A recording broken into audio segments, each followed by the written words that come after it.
Part 2. A carriage ran like the wind over the paved roads of the imperial capital Arwintar. The magical beast that pulled the luxurious carriage had 8 legs. It was a Sleipnir. A pair of skilled-looking warriors occupied the driver's seat, while above the carriage's cabin in a place modified from a cargo rack were 4 magic casters and bow-wielding warriors, vigilantly watching their surroundings. The reason why such an excessive detachment of security personnel like a mobile defensive formation was traveling so boldly over the roads was immediately obvious once one saw who rode in the carriage. Anyone with the slightest bit of academic knowledge would immediately recognize the emblem of 3 cross staves on the side of the carriage, and from there they would know who it belonged to and who rode within it. That was why the knights on guard duty by the roadside did not stop the carriage and its passengers for questioning. There were 3 men in the carriage. All of them were dressed in long robes, and they looked like magic casters. All 3 of them were renowned individuals within the Empire's magical society, but their attitudes showed the distinct differences in their status. The most highly placed of them was a white-haired old man. Just as Gaze of Stronov was a famed warrior, when one spoke of magic casters, nobody's name echoed across the surrounding nations like this man did. This old man was the Empire's most powerful Grand Magic Caster, Triarchs Fluter Paradine. Seated opposite Fluter were his adept disciples, who could use the 4th tier of magic. After leaving the imperial capital, an air of silence had filled the interior of the carriage. As though unable to bear the crushing pressure, one of his disciples nervously asked, "Master, what about His Majesty's orders?" Silence filled the carriage once again, but only for a moment. Fluter replied in a calm, inscrutable voice, "This is His Majesty's will, and as his vassal I must investigate. However, doing so through magic is far too dangerous. We ought to start with researching the archives, then summon demons to gather information." "So that means you don't know either, Master?" Fluter closed his eyes, then opened them a few seconds later. "Unfortunately, I have been too long isolated, and I have never heard of a mighty fiend named Jaldabaoth.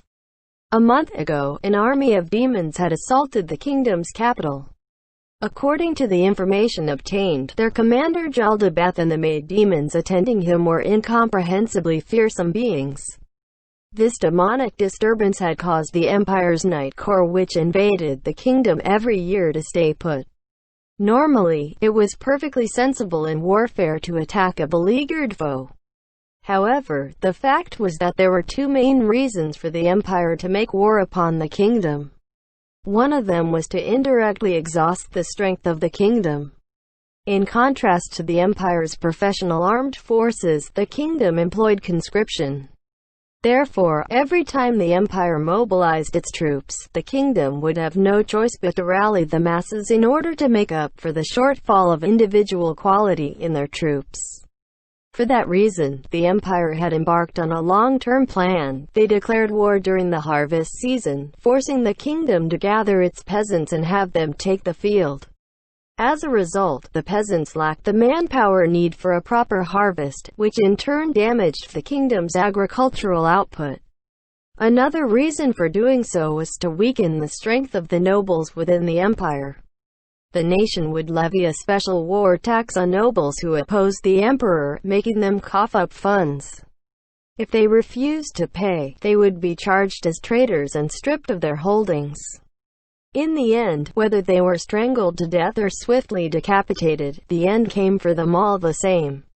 For these reasons, the Emperor Jerkny believed that once the kingdom exhausted itself, the empire would not need to force itself to go to war. After all, the nobles within the empire were almost all toothless. However, one problem remained. Where had the wicked Jaldabaoth gone? What sort of being was he? It was all very disturbing. That was why he had ordered Fluter, the Empire's top magic caster, to investigate Jaldabaoth. One could say it was only to be expected. Also, there's Darkness Mon, who defeated Jaldabaoth and his companion, beautiful Princess Snape. Both of them are quite interesting. Then, there's the mysterious magic caster Ainzul Gaon. Have these hidden heroes finally decided to make their move? Perhaps there might be an intense battle like the one against the demon gods 200 years ago. Will there be one? We don't know yet. However, only a fool would start preparing for it after it happened. The wise are always on watch against the future. Eventually, the carriage reached its destination. The sprawling grounds were encircled with thick, imposing walls, with watchtowers to keep an eye on both the inside and outside. Hand-picked knights from the First Legion, the most elite of the 8 Imperial Knight Legions, were mixed with a number of magic casters into several security teams, which were in charge of surveillance. When one looked to the sky, one could even see members of the Emperor's own bodyguard, the Royal Air Guard, mounted on flying beasts, as well as high-tier magic casters, using flight magic as they stood on watch. This place was the symbol of the Empire's power, into which the previous Emperor had channeled the greater part of his efforts and energies. The Imperial Ministry of Magic. The production of magical equipment for the knights, the development of new spells, research into raising the standard of living through magical experiments, and so on. All of these could be said to be the essence of the Empire's magic, and they took place here. And the overall person in charge of this place, although the Ministry of Magic had no commanding officer, was Fluider. The carriage passed through the grounds, and finally stopped at a tower in the heart of the grounds. They had passed many strangely shaped buildings on the way here, and many people had come and gone from each building, but there was hardly any movement of people in and out of this tower. However, in contrast, the security around this tower was much stiffer than that around the other buildings. For starters, the knights here were dressed differently. They were not the same as the First Legion knights in other places. They were sheathed in suits of enchanted full-plate armor, carrying magic shields, and with magic weapons at their waists. Their crimson capes, which were embroidered with the emblem of the Empire, were also magic items, of course. While the enchantments on their gear were somewhat weak, ordinary knights could not wear such equipment, not even in the Empire. The most important thing was that ordinary knights would never be assigned to such a vital state institution. These ultra-elite knights were part of the Emperor's bodyguard, the Royal Earth Guard. The magic casters lined up here were no less impressive than the knights themselves. These experienced, valorous magic casters had the air of grizzled veterans around them. In addition, there were 4 stone golems, each over 2.5 meters tall, guarding the entrance. They did not sleep, and they did not rest, and they did not eat, eternally focused on their duty as guardians. The security around this facility was as heavy as that defending the Emperor's own body. And only elite magic casters whose levels were in the upper reaches of the 3rd tier, or very few research-oriented magic casters, were permitted entry. Naturally, Fluider and his 2 disciples were permitted entry into this tower. The 3 of them raised their hands to acknowledge the knights and magic casters presenting arms to them, and then they entered the building. After walking through a straight passage, the 3 of them came to the upper level of a room shaped like a crucible. Many magic casters worked here. The highest ranked of them hurriedly ran up to Fluider. "Has there been any progress?" "Not at all, Master." The disciples gulped, and his Adam's apple shifted. The usual answer had 2 meanings, good and bad. Fluider simply nodded, with a complex expression on his face, and then turned to the 30 disciples he had personally tutored. They were particularly famous disciples, known as the Chosen 30, and faced one of them, who was the assistant supervisor of this building. "Is that so? You still haven't been able to induce a natural genesis, then?" "Indeed. Not even a skeleton, the least of all undead, has appeared so far. Currently, we are placing corpses beside it in the hope of inducing the creation of zombies." Fluidor stroked his long beard, and then looked down at the site beneath him. There were 10 odd skeletons there, and they were tilling a field. Each skeleton raised their hoe, then swung them down, in an identical manner to the one on either side of it. If one were to look at them from the side, their overlapping forms would seem like just a single skeleton. This highly coordinated spectacle, which vaguely resembled a form of group exercise, was the true identity of the large-scale project which the Empire had been conducting. In other words, it was undead labor. The undead did not need to eat, drink or sleep, and they did not tire. In other words, they were the perfect workers. Granted, low-tier undead were unintelligent. They could only listen to orders, and they could not perform complex tasks. However, that problem could be solved by having someone stand by to supervise them every step of the way. The merits of ordering the undead to carry out tasks in a crop field had exceeded their expectations. The reduction of manpower costs had reduced the prices of crops, expanded the farms and fields, eliminated the risk of human-related damage and so on. It was truly a dream plan. There were other, similar plans, using summoned monsters and golems instead, but after taking all factors into consideration, the undead were still the most cost-effective choice. However, there was still a reason why such a seemingly perfect plan could not be put into practice on a large scale. That was because people opposed it, in particular, the factions led by the priests. They believed that creating undead, creatures of death which hated life, was an act which stained the soul. There were also problems from a religious perspective. They used the corpses of criminals to make undead, but the religious point of view was that a criminal's sin was paid off with the execution of their sentence. Going any further would be a form of blasphemy, and convincing them otherwise was a very difficult task. Perhaps they might be able to talk them round if the nation was facing a desperate food shortage, and many people were starving to death. However, the Empire's food stocks were ample, and they had no problems with manpower. For these reasons, the clergy opposed this plan. Ultimately, the true reason for this plan was to increase their military power. With the undead to handle production, they could divert their human resources elsewhere, potentially increasing the amount of talent for the night war and other fields. In addition, once undead labor became widespread, there were people who were worried that human laborers would be made redundant. In addition, the undead would not listen to humanity forever, and large amounts of undead might upset the balance of life and death and lead to the spontaneous genesis of more powerful undead. It was not just the priests, but anyone who heard of the plan that was unsettled by it. The reason for this facility's existence was to address each of these concerns and find a solution to them.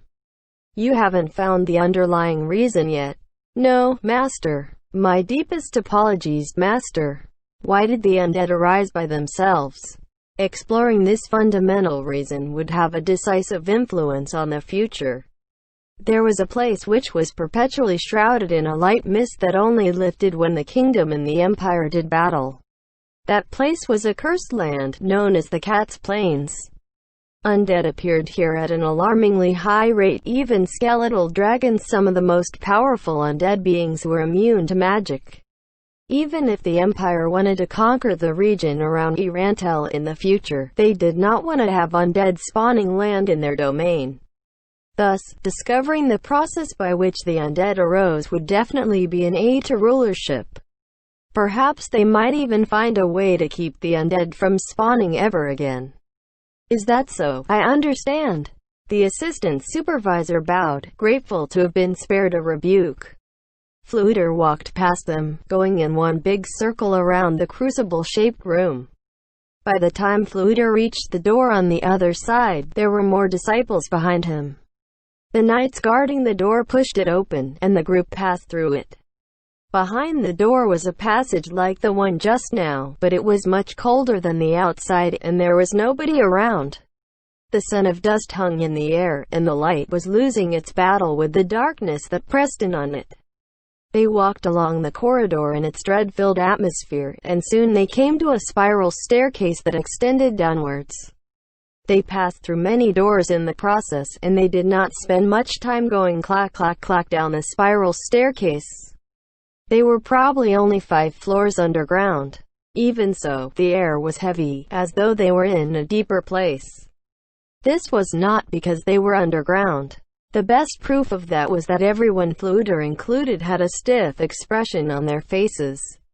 When they reached the bottom, an empty room, everyone had a grim set to their faces. They were visibly tense, perhaps even ready for battle. Everyone's eyes were fixed on the single, heavy door in the room. That door was filled with a sense of foreboding oppression, and it seemed to set this world apart from what lay beyond. In order to prevent its destruction or easy opening, the door was reinforced with several layers of physical and magical protection. This was door which would not permit escape. In addition, the many sturdy doors they had passed through on the way here spoke of the danger behind this final door. If the threat behind this door stirred, those door-shaped walls could buy some time. In other words, they were effectively a seal. Fluter issued a warning to his disciple in a tense voice. "You must not be careless." It was a simple, terse statement, but that just made it all the more frightening.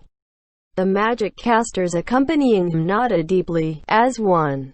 Fluter gave them the same warning every time they came here, but since they knew what lurked behind that door, their expressions had never once slacked off. That was because the ultimate undead was behind that door. If it was permitted to escape this place, it would spark a tragedy of unprecedented proportions in the imperial capital. Several people began casting protective spells. These spells did not just defend against physical threats, but also included spells which protected the mind. After giving them ample time to prepare, Fluter looked around at his disciples' faces, and saw that they were filled with determination. He nodded, and then uttered the keyword which would undo the seal. The heavy doors went boom, and by the power of magic, they slowly opened. Chilly air spilled out of the darkened room, and several of his disciples shivered, as though they were very cold.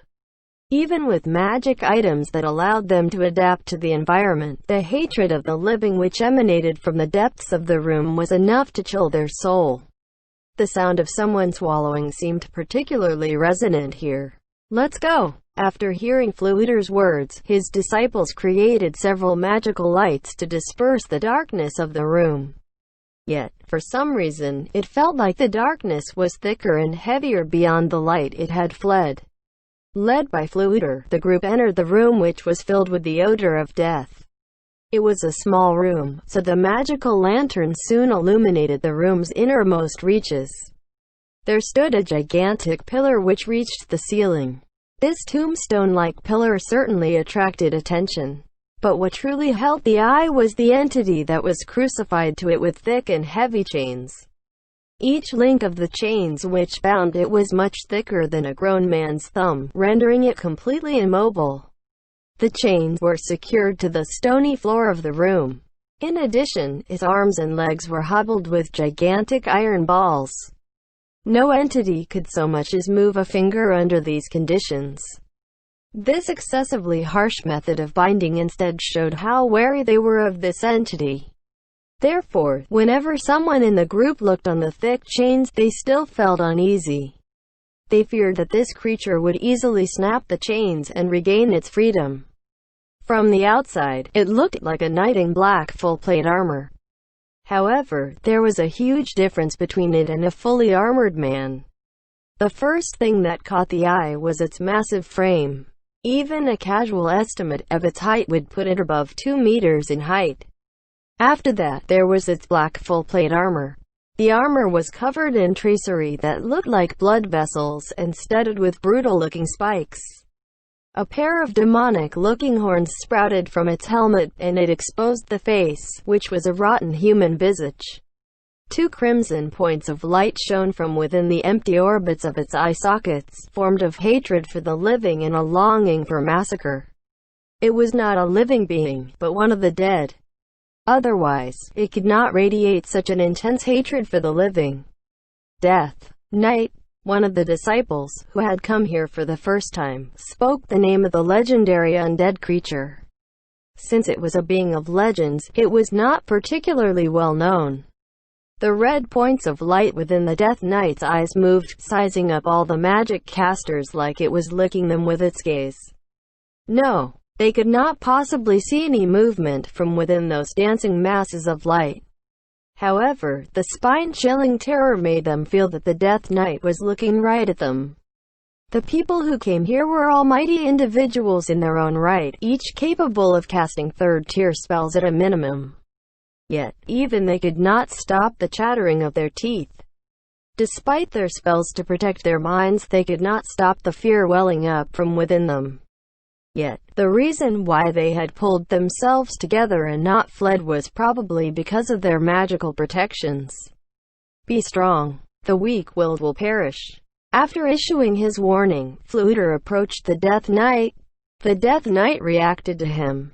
It radiated killing intent and began flexing its limbs. The chains groaned as the Death Knight struggled and pulled its bonds taut, and its body quivered. Fluter extended his hand straight at the Death Knight. His incantation reverberated through the darkened room, lit by magical light. This was a modified version of Summon Undead Sixth, an original spell penned by Fluter. Obey me. The spell took effect. Fluter's quiet words flowed out and filled the room. However, the Death Knight's eyes were still filled with hatred for the living. Everyone knew the spell had failed. So I still can't control it, even now? There was a hint of regret within Fluter's voice. That was because he had tried to control this undead creature for the past 5 years, without success. They had discovered this monster in that place known for being haunted by the undead, the Cat's Plains. The squad of Imperial Knights who had first encountered this monster had never seen it before, but they were under orders, so they attacked it as per standard procedure. Several seconds later, they realized how rash and foolish they had been. The faces of those Imperial Knights, known by all for their skill and bravery, were filled with fear and despair. They had been utterly and one-sidedly overwhelmed. Their opposition was far too strong. After their foe mowed down countless knights like the passing of a violent gale, they finally realized that there was nothing they could do against it, and began to retreat. Of course they could not just leave such a monster be, especially after personally witnessing the murdered knights become undead beings, serving the monster as its minions. Clearly, the more time they gave their opponent, the worse the situation would become. After intensive debate among the Empire's leadership, they decided to open with their trump card. The most powerful fighting force in the Empire, which was to say they would mobilize Fluter and his adept disciples. And so, the Death Knight had been captured and imprisoned here, which was to say that the battle had ended with Fluter and company victorious. However, the reason why Fluter and the others had won was simply because the Death Knight had no way to fly. They launched a sustained area attack on it that was no different from carpet bombing, a repeated barrage of fireballs from the air, which slowed the Death Knight's movements, and in the end Fluter, who had been mesmerized by its overwhelming power, had captured it intact. Currently, Fluter had imprisoned it here and gone through countless spells, countless magic items and countless means, searching through all the means which could control an undead being in order to control the Death Knight. What a shame. If only I could control this monster, I'd be able to surpass that magic caster and become the greatest magic caster. If he succeed, he would be far superior to the necromancer of the 13 heroes, Rigrit Burzkarou. In truth, Fluter was not particularly interested in strength. His true ambition lay in peering into the abyss. This was just a step along that road. His disciples did not understand that, and so they began spouting misplaced consolation instead. Master, you've long since exceeded that hero. Exactly. The 13 heroes are beings from the past. There's no way they can beat our master, who stands at the pinnacle of modern magic. I also feel that Master has long since surpassed the 13 heroes. However, if Master could take control of the Death Knight, the Empire would possess a source of incredible power. It's often said that an individual can't defeat a group, but that's just because the individual's too weak. That Death Knight is the most powerful individual around. Fluter was standing at the head of the group, so none of them saw him smile bitterly to himself. Only the hate-filled eyes of the Death Knight saw it. Still, if even Master cannot take control of it, then how powerful is that Death Knight, anyway? That, who knows? Theoretically speaking, it should be controllable. What are we missing? Does anyone have any ideas? The group's answer to that was silence. The undead could be controlled through magic, and one of the 13 heroes had done just that. Flooter's power was such that he could control undead beings of quite a high level. Perhaps he could even take control of the Death Knight before his eyes. However, that was simply theoretical. Actually controlling an undead being with magic involved more complex mechanisms. Fundamentally speaking, controlling or destroying the undead was the domain of the priests, who borrowed the power of the gods. Magic casters used arcane power to emulate divine might, so various discrepancies were only to be expected. "It's not my intention to insult you, Master, but..." One of his disciples began cautiously with that, and Flooter bade him continue speaking. "Could it be you're simply not strong enough, Master? If magic of the 7th tier exists, then perhaps the Death Knight might require undead summoning magic of that level in order to command it?" "That is a good observation. I've heard that the Adventurers Guild often summarizes the data of various monsters and converts them into a difficulty rating. Perhaps that line of thought is worth pursuing.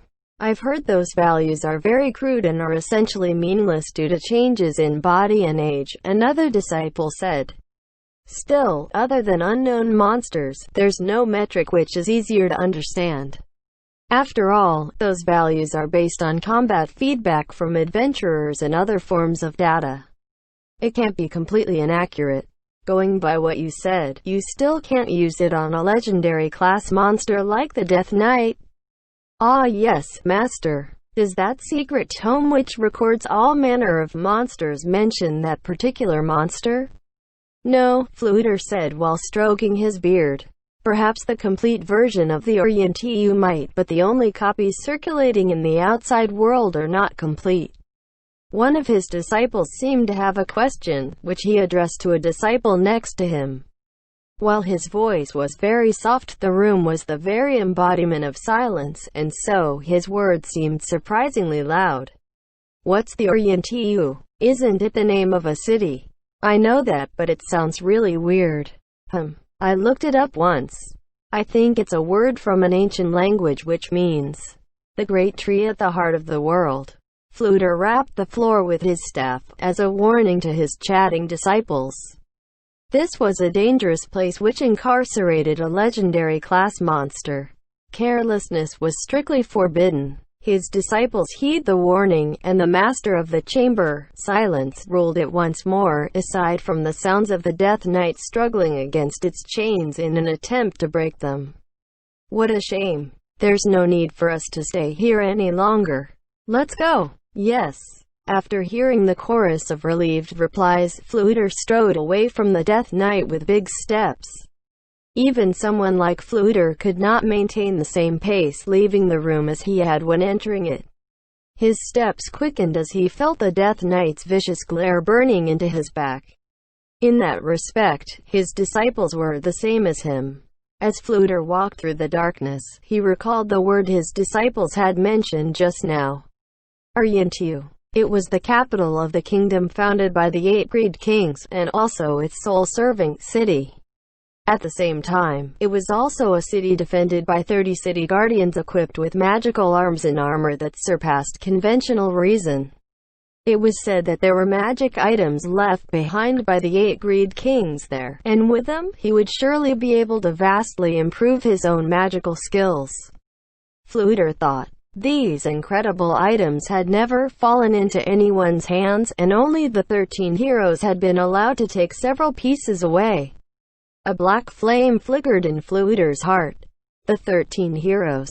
Heroes of the past. Flooter's might ought to have been the equivalent of theirs, but only they had been granted the permission, while he had not. In what way did he not measure up to them? Flooter tried to put out the wavering fire in his heart, thinking of other things to reassure himself. His present position and all the things he had built were no less than what the 13 heroes had done. No, among the Empire's magic casters, Fluter's status was greater even than the 13 heroes. However, once that the black fire, the flame of jealousy, blazed up, it could not be easily extinguished. Because what he envied was not their power, their knowledge, or their abilities, but rather, the fact that they had obtained a chance to peer into the abyss of magic. Fluter was a magic caster of the highest order. Nobody would dispute that. The only people who could compare to him were the 13 heroes of the past. However, he could not control the Death Knight, and of the 10 tiers of magic that were said to exist, although the reliability of that information was a little low, he could only cast spells of up to the 6th tier. This situation was a stark reminder that he was far from the abyss of magic. Fluter was old. Among the sage arts he had learned as a spiritual magic caster was a certain branch known as the Forbidden Arts. He had used this forbidden magic to stop his aging. Of course, given the level of magic Fluter had mastered, using that spell was very difficult. In the end, he had barely managed to cast it with a ritual spell. However, since this was a twisting of the impossible into the possible, it had been distorted. The spell, which should have granted immortality if perfectly cast, instead allowed Fluter to experience, ever so slightly, the passage of time. He could still handle it now. However, the distortion would grow larger, and eventually there would be a weakness in it. Indeed, Fluter would die before he could gaze into the abyss of magic. Perhaps if a skilled predecessor had guided him, he might have been able to reach his current position sooner. However, there had been nobody ahead of him, so all he could do was blaze his own trail. Fluter nonchalantly looked at the disciples around him. He looked around at the people who walked along the trail Fluter had blazed. It was fuel to the fire of his jealousy, which blazed even more fiercely. He, as the most knowledgeable person present, how old had he been when he had been at his disciples' level? No, there was no need to think about it. He would surely have been older than his disciples were. That was how great the difference was, without anybody to guide him, without anybody to show him the way. Why did he not have a master of his own? Fluter tried to think in a different direction to mask the complaints he often had. It was fine, right? He would go down in history as a forerunner.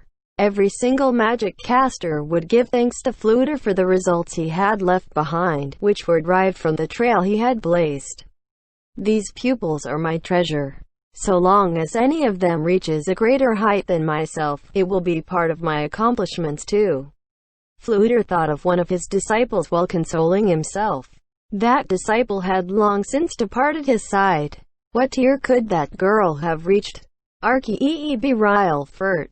She was an excellent girl. She had mastered the 2nd tier of magic at a young age, and even begun her first steps upon the 3rd. So long as she continued trying, she might well have been able to reach Fluter's domain. But regretfully, at the end, she had abandoned her studies for some reason. Fluter had been utterly disappointed back then. All that could think of was that she had been terribly foolish. What a shame. Perhaps she had been the one that got away. Where was that girl now? Fluter thought, perhaps I could try and find her. If she can use magic of the 3rd tier, perhaps I could give her a good position. That said, there were still things which had to be done. Fluter incanted the command word, and opened the heavy door. After that, he exited the room, and took several deep breaths with his disciples. That was because the air in the Death Knight's room was heavy with the stench of its presence, and it felt like the air would not enter their lungs. Master, a low, coarse voice called out to him. There stood one of his adept disciples, who was also a famous male adventurer. Due to the breadth of his experience, he was the 2nd in command of the Ministry of Magic's security forces. What happened? Is there an emergency? No, not an emergency.